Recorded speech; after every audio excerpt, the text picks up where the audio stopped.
ahorita que siga pues Alejandro Eliosa Reyes, pues amigo pues desde la Ciudad de México para que comience a desarrollar el tema. Muy bien, muchas gracias. Bueno, el tema de la charla es Viviendo con tartamudez, un vistazo a la ciencia y a la mente. Bueno, yo he estudiado, mi formación es académica, es en las ciencias de la salud, y también se preguntaron por qué les doy esta charla. Bueno, porque también soy una persona con la condición de tartamudez, como comenta Nelson. Entonces, esta plática que voy a dar es pues una combinación, son frutos de mi saber médico y también de mi experiencia personal acerca de cómo he manejado y sobrellevado pues, esta disfluencia. Lo que busco, uno de mis objetivos con esta plática es darles un panorama en general de lo que se ha dicho científicamente sobre la tartamudez hasta la actualidad. Y el otro objetivo que tengo es pues contar mis experiencias y cómo he manejado este trastorno del habla. Bueno, mi nombre es Alejandro Eliosa y vamos a darle inicio. Quiero iniciar la plática con una cita de Elon Musk. Él comenta que si tú quieres que el futuro sea bueno, tú debes hacer que lo sea. Actúa, haz algo para que sea bueno y lo será. Y eso es lo que yo estoy haciendo aquí en estos momentos y es lo que Nelson está haciendo aquí también con nosotros. Hemos identificado oportunidades de mejoría y lo que queremos es sembrar una semilla que florezca con el tiempo. Y con respecto a esto, les invito a reflexionar sobre esta idea, sobre esta filosofía, es decir, a todas las personas con disfluencia que vean este video, bueno, les puedo decir que actúen, que no quiero decir que sea fácil, pero ustedes pueden hacerlo. El éxito, recuerden, se encuentra del otro lado del miedo y pues créanme que conozco bien ese miedo de hablar, de trabarse todo el tiempo, los 7 días de la semana, pero para eso estamos aquí, para ayudarles a usar y a transformar ese miedo en propulsores que enciendan su mente y su espíritu.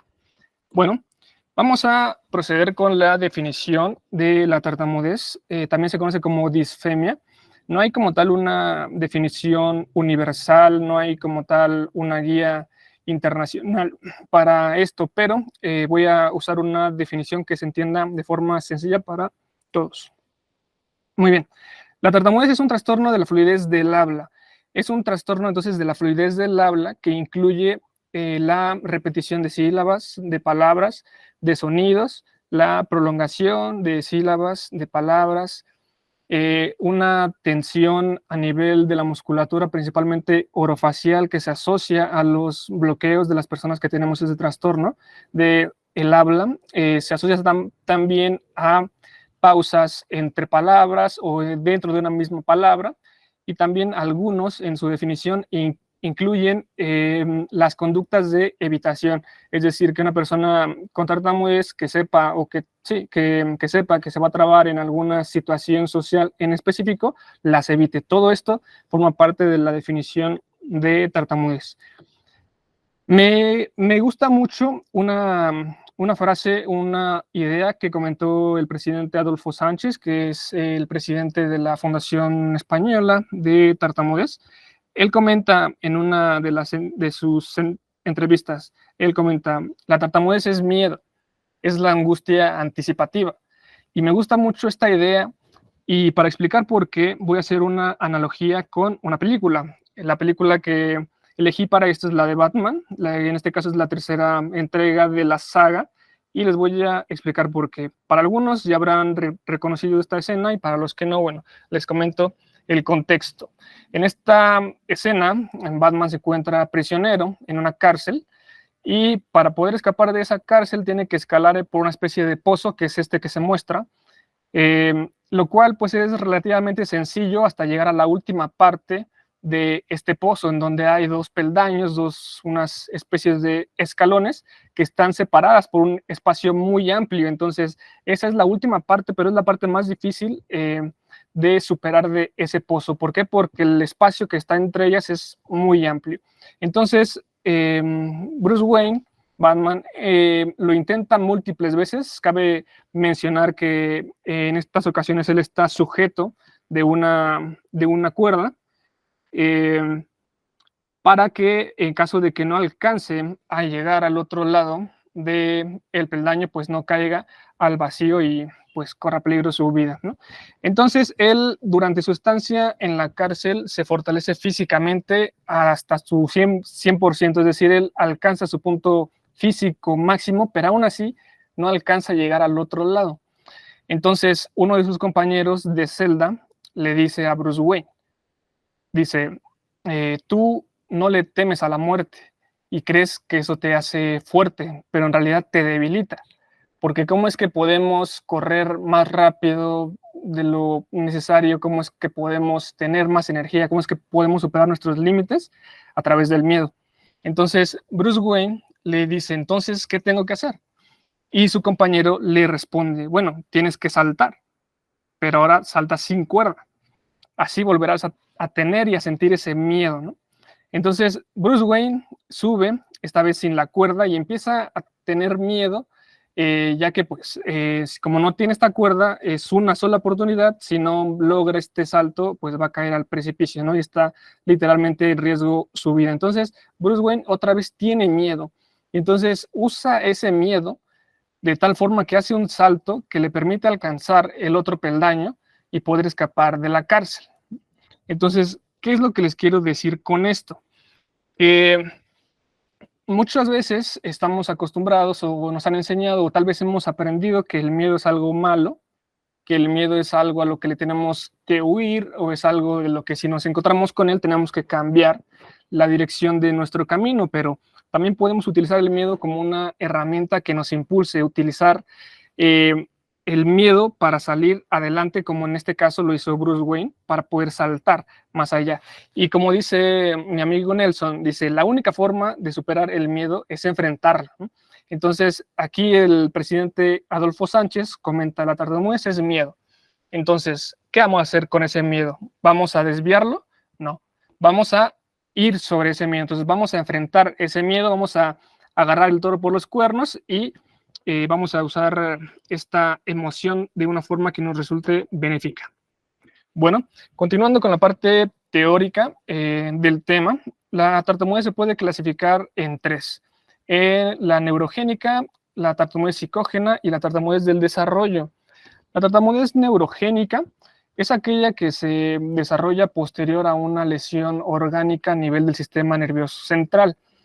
Es decir, una persona que en su infancia, en su niñez, no tuvo ninguna disfluencia, ninguna tartamudez y que durante su vida tampoco tuvo ningún problema, pero hay un punto en su vida en el que sufre, por ejemplo, un golpe muy fuerte en su cráneo o sufre un infarto cerebral y a partir de eso se genera una lesión en el sistema nervioso de la persona y esa lesión es la que causa la tartamudez. Es decir, una persona, digamos, no tiene disfluencias, tiene una lesión orgánica física y posteriormente de ahí, esa es la consecuencia de la tartamudez, ¿vale? Esta es la tartamudez neurogénica. Entonces, el otro tipo de tartamudez es la psicógena, que esta es aquella que se desarrolla posterior a un evento muy prolongado y de estrés muy intenso o después de un traumatismo psicológico, ¿no? Un trauma muy fuerte. A partir de ahí, algunas personas empiezan con la disfluencia. Y el otro tipo de tartamudez es la tartamudez del desarrollo, que es la más frecuente, es de la que estamos como tal hablando en este conversatorio, y es la tartamudez del desarrollo porque precisamente se desarrolla junto al crecimiento del ser humano, del niño. Empieza en la niñez, aproximadamente entre los 2 a 6 años, y esta tartamudez se caracteriza, a diferencia de las otras dos, por tener cambios, por ser fluctuante en cuanto a la época y en cuanto a la situación en la que se encuentre. ¿A qué me refiero con esto? Que, bueno, las personas con tartamudez lo entenderán muy bien, pero hay momentos en el que, bueno, épocas en nuestra vida que tenemos más fluencia, que nos salen mejor las palabras, y hay otras épocas en las que tenemos muchos bloqueos y en realidad no hay una causa, no se identifica una causa del por qué pasa esto, ¿no? Y cambia en la situación de acuerdo al contexto, porque, por ejemplo, una persona con tartamudez, cuando se pone a cantar, no tartamudea, o cuando habla solo, a lo mejor, o con un niño, o con alguien, con algunas personas, a lo mejor no tartamudea. Entonces, esto es lo que caracteriza la tartamudez del desarrollo, ¿vale? Que es la que vamos a hablar más en este conversatorio. En cuanto a la epidemiología, bueno, de todos los niños a nivel mundial, el 5% tiene tartamudez. Y de todos los adultos a nivel mundial, de todos, el 1% tiene tartamudez o disfemia. Esto pues no es nada despreciable, no es poco frecuente en realidad, porque estamos hablando de una prevalencia equiparable a la de otras enfermedades como artritis, reumatoide, entre otras, que tienen una prevalencia del 1% a nivel mundial, entonces es bastante alto. Ahora, este trastorno en el habla se presenta en la infancia. De inicio, en la infancia, lo más frecuente es que se presenta entre los 2 a los 6 años, pero la mayoría de los casos se inician entre los 2 años y los 3 años y medio. De hecho, se ha observado que cuando empieza después de los 3 años y medio es un factor de riesgo para que persista la tartamudez en la edad adulta. ¿Vale? Algo muy importante a tomar en cuenta es que de todos los niños que sufren de tartamudez, el 80% van a remitir solos, es decir, se curan solos en 12 meses, de 12 a 6 meses, de tal forma que, bueno, si algún padre está viendo eso también, si un niño presenta una disfluencia y esta continúa más de 6 meses y sobre todo más de 12 meses, hay que buscar a un especialista para tratar esto de la forma más temprana posible. Ahora voy a explicar las causas, que más que causas son teorías. ¿Por qué? Porque no se ha dilucidado bien cuál es el mecanismo fisiopatológico exacto que causa o que genera la tartamudez. Entonces, estamos hablando aquí de teorías genéticas. La teoría genética nos habla de que se han identificado, se han aislado genes, los cuales participan en el desarrollo de las estructuras y en el funcionamiento de las estructuras que sirven para el procesamiento del habla en nuestro cerebro. Entonces, cuando estos genes se expresan de forma anormal, de una forma no habitual, entonces se altera precisamente sobre todo el funcionamiento de estas áreas en el cerebro que sirven para el procesamiento y la integración del habla. Entonces, junto con esta teoría se puede explicar cierta heredabilidad que hay con respecto a este trastorno del habla. ¿Por qué? Porque, digamos, una persona con tartamudez, cuando tenga un hijo, su hijo tiene mayor riesgo, tiene 3 veces más riesgo de desarrollar un trastorno del habla en comparación con pues, los hijos de personas que no tengan ninguna disfluencia, ¿vale? La otra teoría, la de la percepción auditiva central y la integración sensoriomotora, que esas van de la mano, se refiere a que hay una alteración a nivel de la vía auditiva y como consecuencia una alteración nerviosa a nivel de la vía motora. Para esto brevemente explicaré lo que pasa con el sonido desde que llega a nuestros oídos hasta que lo hacemos consciente en nuestro cerebro. Bueno, entonces el sonido, cuando llega a nuestro oído externo, pasa por el oído medio, oído interno, y a partir del oído interno, esa señal acústica viaja a la médula espinal del sistema nervioso y posteriormente asciende hacia áreas específicas de la corteza cerebral, y es hasta ese momento cuando lo hacemos consciente. Entonces, lo que propone esta teoría es que esta vía se encuentra alterada, que hay una inestabilidad en el procesamiento de la señal nerviosa, y como hay una alteración en relación a lo que escuchamos de forma inconsciente, va a haber una alteración también en nuestra respuesta motora. Es, por ejemplo, como en el teléfono descompuesto. Si yo escucho algo que está equivocado, lo que voy a decir también está equivocado. Es algo similar a eso. Entonces, esta teoría dice que hay una alteración en la vía auditiva y como consecuencia hay una alteración también en la vía ejecutiva, motora, en el habla, ¿vale? La otra teoría es la teoría emocional o psicológica. En esta pues cobra mucha importancia la ansiedad. Si bien no se ha asociado como tal una causalidad, es decir, no se ha comprobado que la ansiedad, por ejemplo, cause por sí misma al 100% un trastorno en el habla, pero sí hay una asociación muy estrecha, porque 2/3 de las personas que tienen tartamudez tienen un trastorno del estado de ánimo, particularmente un trastorno de ansiedad. Entonces, esto se ha estudiado y recientemente lo que más se ha dicho es que, más que una causa, la presencia de trastornos de ansiedad en una persona con tartamudez son un factor pronóstico de riesgo para que la tartamudez persista a lo largo de la vida de esa persona. Y en cuanto a la teoría del neurodesarrollo, es una teoría que ha tenido mucho impacto en los últimos años, se ha estudiado mucho. Esta teoría del neurodesarrollo lo que nos dice en general es que hay alteraciones tanto en la forma como en la función de las estructuras que participan en el procesamiento del habla. Entonces, les traje una imagen. Esta imagen es de este año 2023. Aquí, lo que se hizo en este estudio fue que se les tomaron estudios de imagen en el cerebro a los niños mientras hablaban de forma espontánea. Y esto se hizo con personas que no tartamudeaban y personas que tartamudeaban, ¿vale?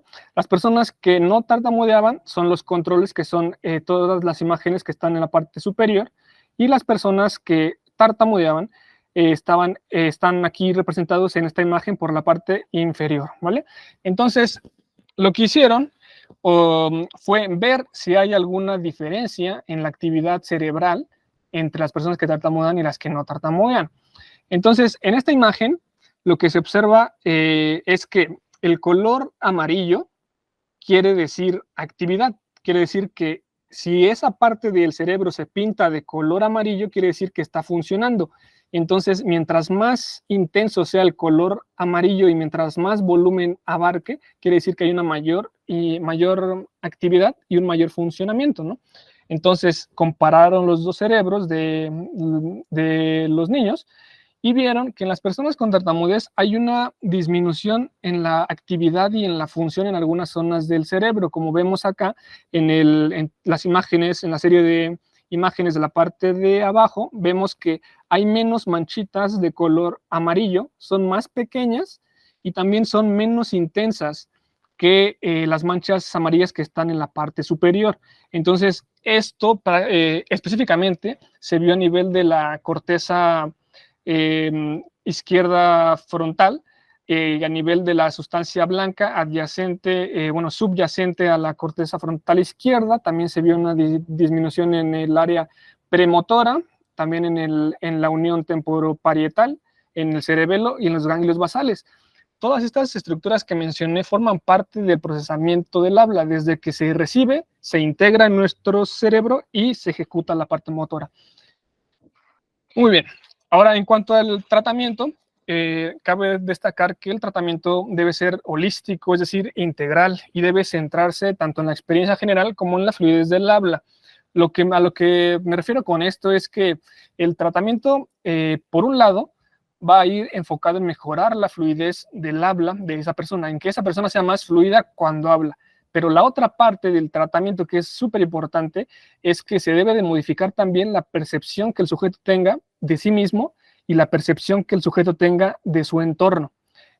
Todo esto es parte del espectro, pues, de la tartamudez, no solamente se limita a la fluidez per se, ¿vale? Ahora, mencionar que no existe una receta como tal, todos somos individuos con nuestra propia personalidad, necesidades y problemas. Con esto, lejos de tirarnos al piso y abandonarnos, lo que les quiero comentar es que hay oportunidades, hay muchas terapias que se pueden probar, entonces yo les recomiendo que prueben una terapia, que lo hagan con la técnica correcta, con los profesionales correctos, y si no funciona, bueno, pasar a otra y así y así.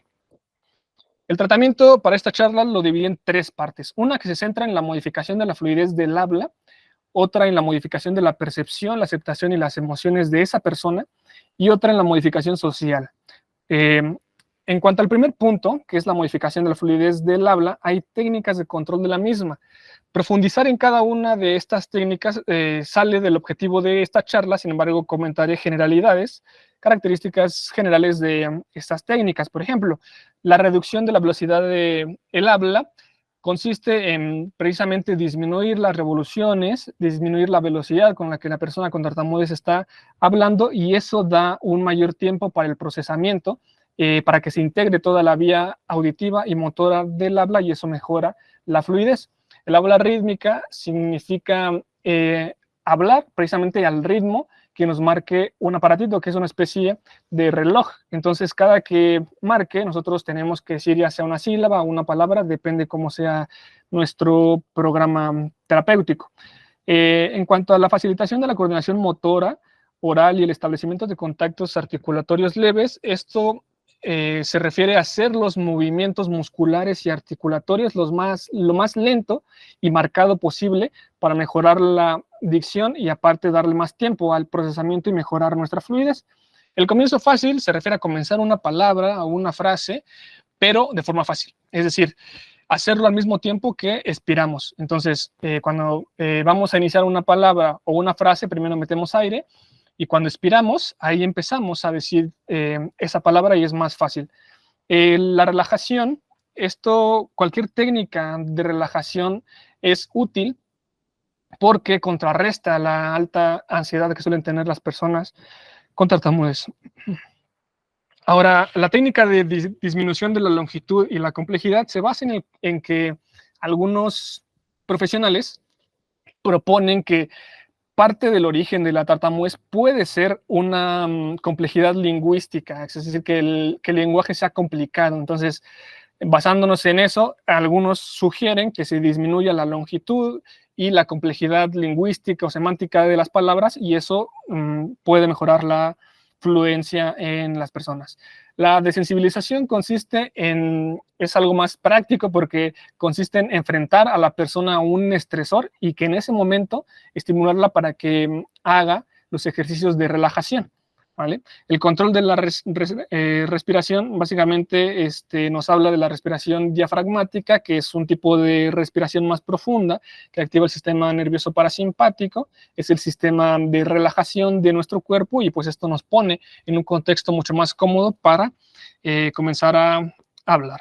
El enmascaramiento consiste en hablar mientras al sujeto se le presenta un estímulo sonoro intenso, es decir, que haya un ruido intenso mientras esa persona habla. Esto altera de forma positiva la retroalimentación auditiva y mejora la fluidez.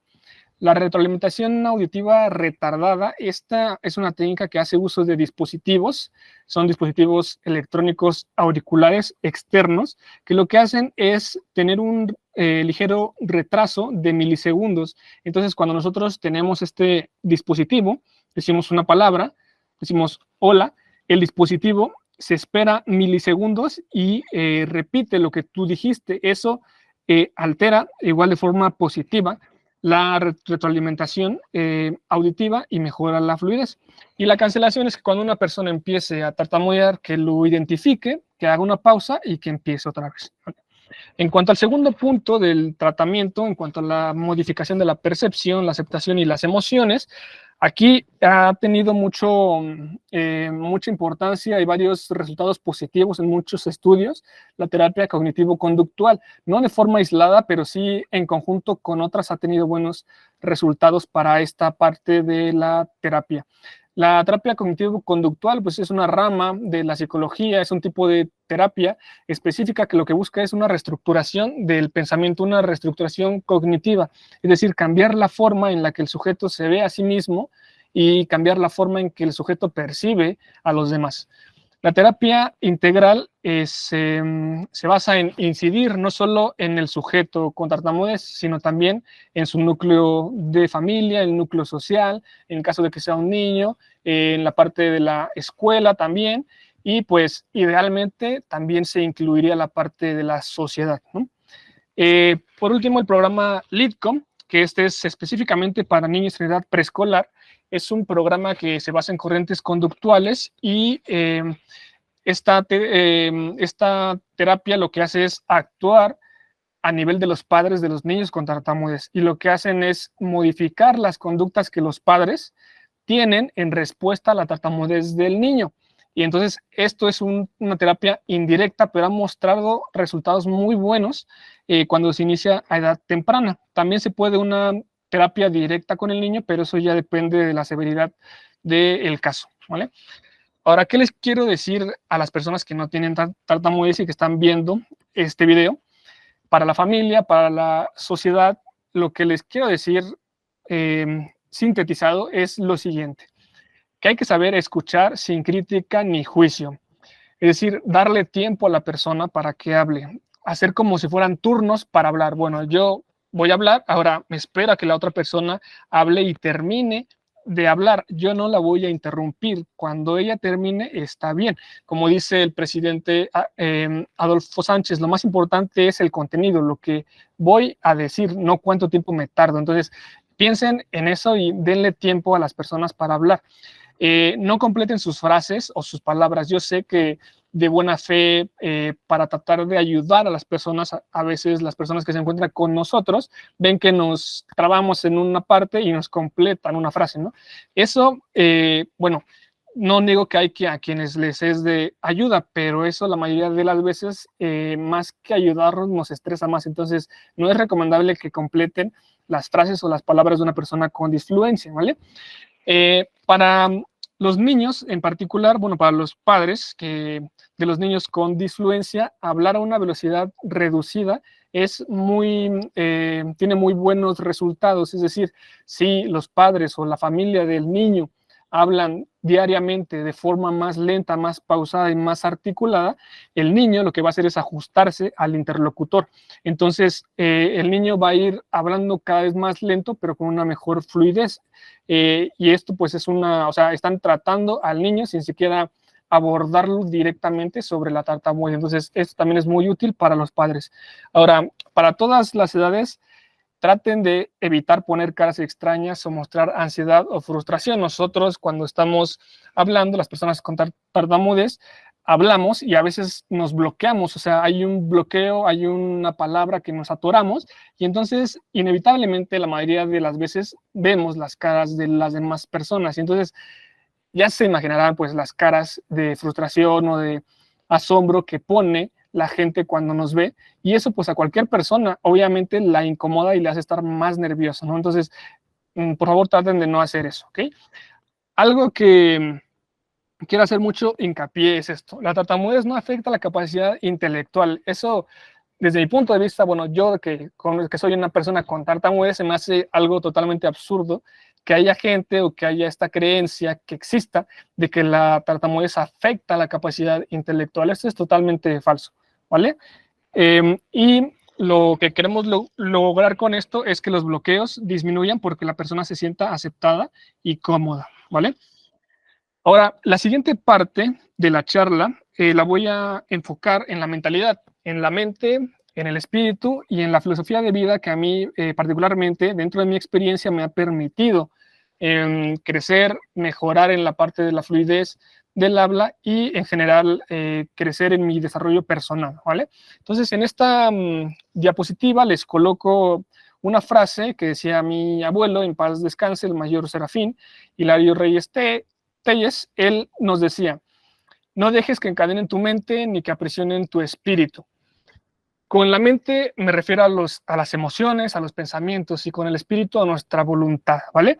Entonces, lo que les quiero comentar con esto es que la sociedad a veces o muchas veces, consciente o inconscientemente, nos aísla, pero lo que no pueden aislar, a menos que nosotros los permitamos, lo que no pueden aislar, ni aprisionar, ni encadenar, es nuestra mente y nuestro espíritu.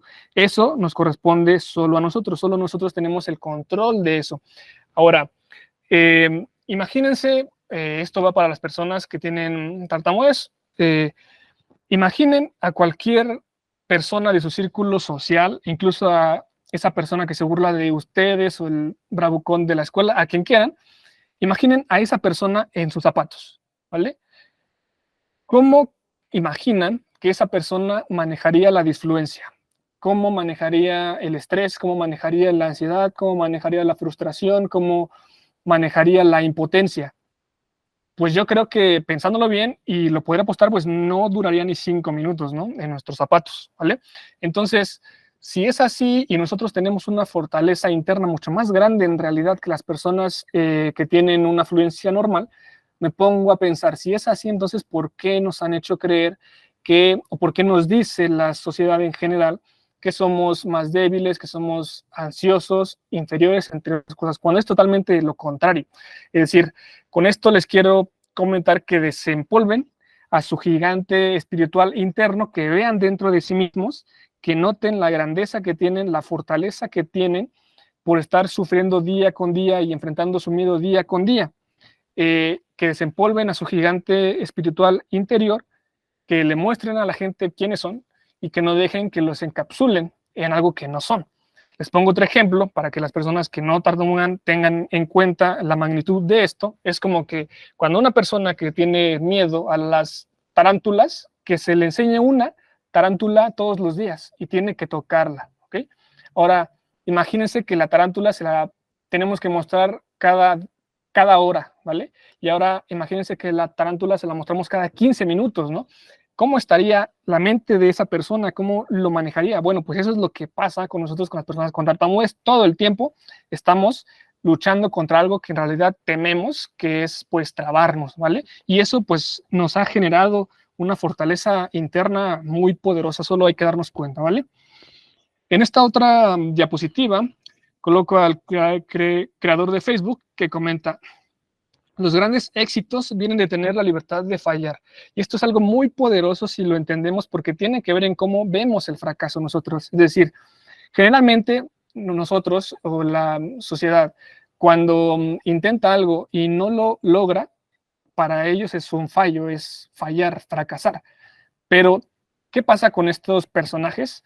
El creador de Facebook, fisicoculturistas, deportistas de alto rendimiento, que lo que hacen es no ver cada uno de estos intentos no logrados como una falla, sino como una oportunidad de aprendizaje y un escalón para seguir subiendo y alcanzar nuestros objetivos, alcanzar el éxito. Por ejemplo, a Michael Jordan, en una entrevista le comentaron: oye, ¿qué se siente ser el jugador de básquetbol más exitoso de toda la historia?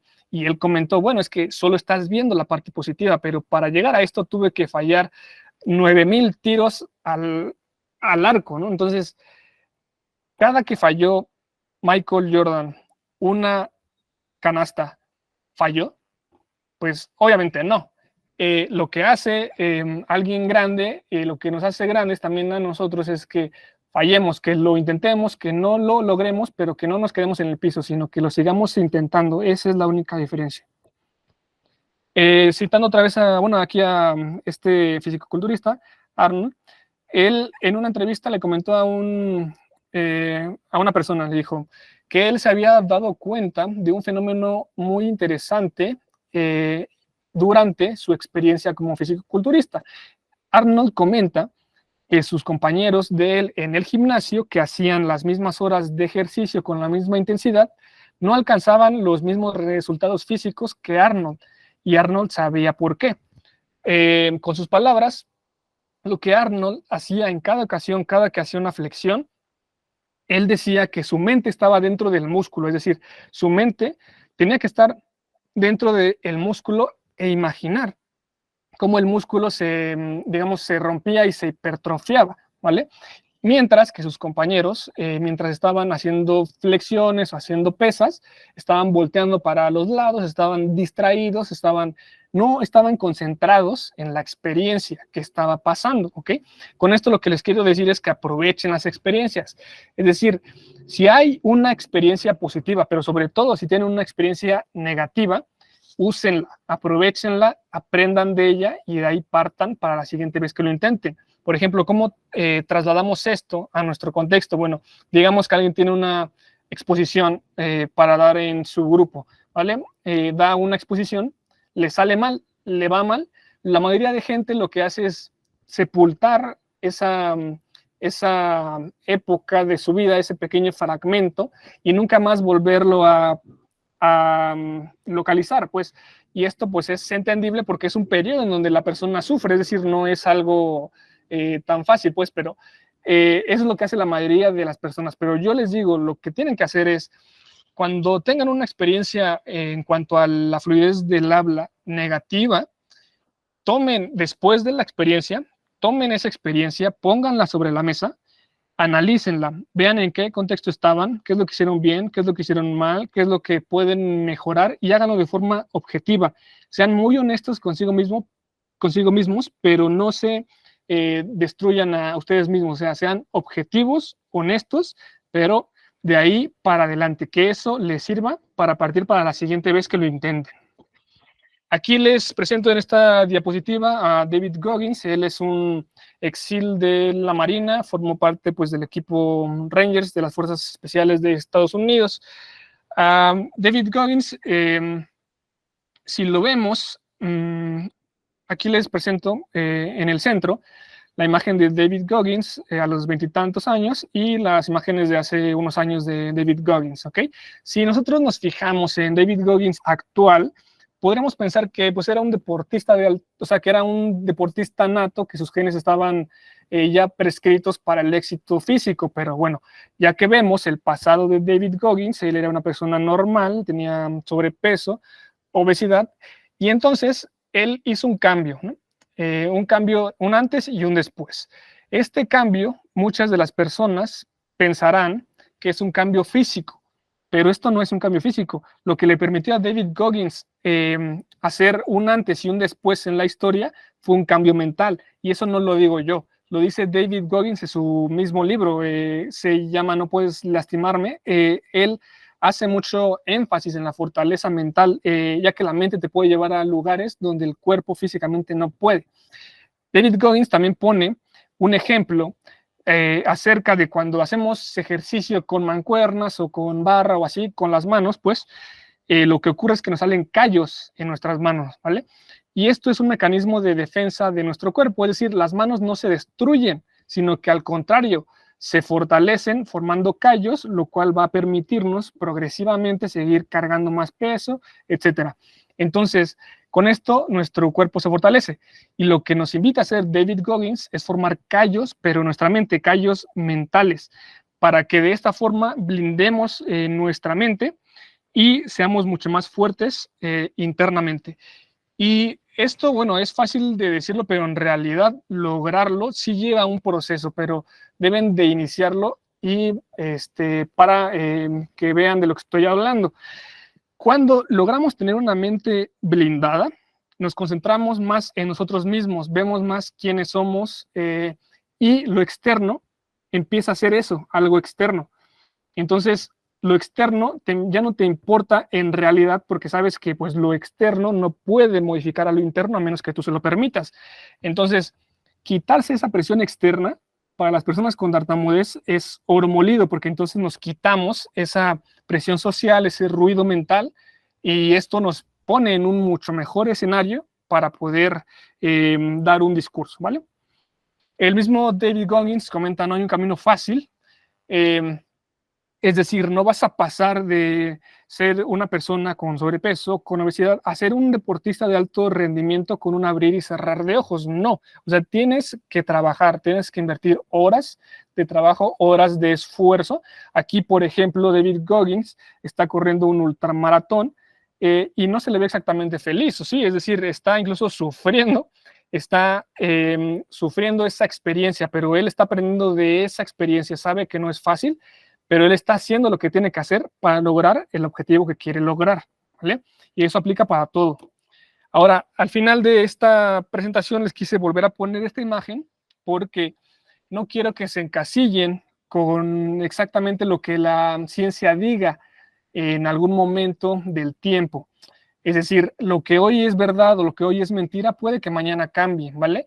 Y nosotros no somos artículos, no somos libros. Les digo esto porque, por ejemplo, si yo hubiera visto estudios como este y los hubiera tomado muy en serio hace 7 años aproximadamente, que fue cuando inicié mi camino consciente para mejorar mi fluencia, mi tartamudez, si yo hubiera visto esto y me lo hubiera tomado muy en serio, lo que hubiera pasado es algo como esto. Digamos, bueno, yo tengo tartamudez, me cuesta trabajo hablar, y aquí tengo estudios que me dicen que efectivamente hay algo alterado en mi cerebro. Bueno, pues creo que no hay más que hacer y pues me conformo con lo que soy, ¿no?